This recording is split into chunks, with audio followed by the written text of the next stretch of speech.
que je veux dire est divin, est humain, est sacré et est patriotique par rapport à la vision commune que nous avons, celle de la paix et la sécurité dans notre monde.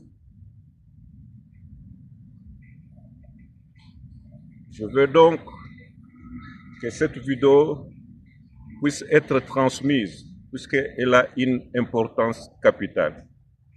C'est ça la contribution du trône et temple du peuple du royaume.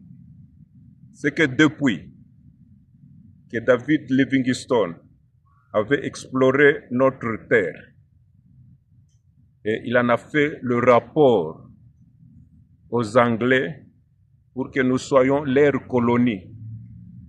Nous serions bien sûr une colonie de l'Angleterre, comme les Nigériens, comme les Zimbabwéens et comme les autres.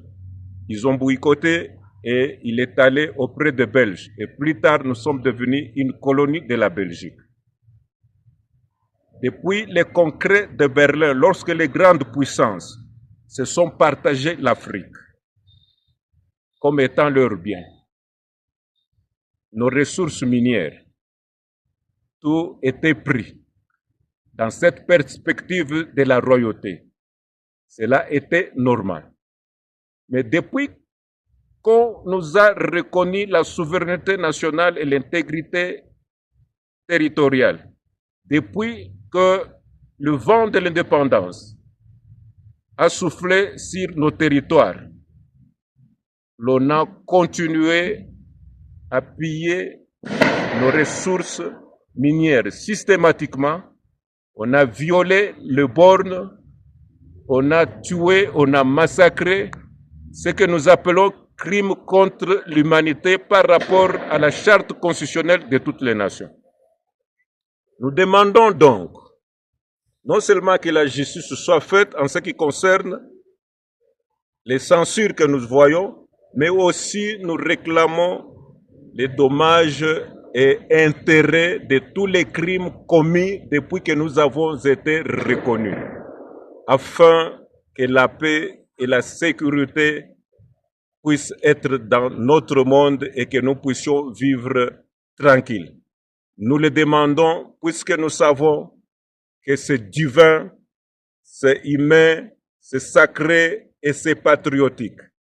Ce que je veux dire, pour que l'histoire ne puisse plus nous rattraper pendant tous les temps transitionnels.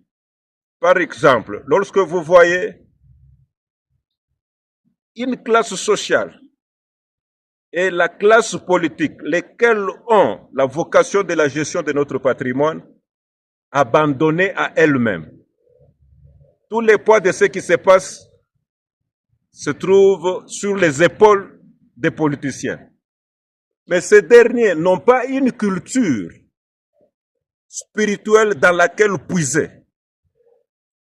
En ce qui concerne la culture spirituelle dans laquelle puiser pour avoir l'identité, en fin de compte, gérer les patrimoines que nous avons. Ils sont tantôt traditionnels, tantôt modernistes, tantôt religieux, tantôt sorciers, tantôt occultistes. D'où viendra cette entité, cette identité, l'entité politique avec laquelle nous pouvons gérer ce que nous avons. Regardez par exemple, nous avons en majorité les chrétiens, les religieux au Congo, mais nous avons une constitution qui est laïque. Comment voulez-vous que Dieu puisse intervenir? D'où nous viendra la culture spirituelle qui va nous donner notre identité, notre personnalité pour être nous-mêmes pour la gestion du patrimoine. Raison pour laquelle j'ai fait cette vidéo, non seulement pour le Congo, et aussi pour les Africains et les peuples dans le monde. Je vous dis et je vous remercie. C'est divin, c'est humain, c'est sacré et c'est patriotique. Chako.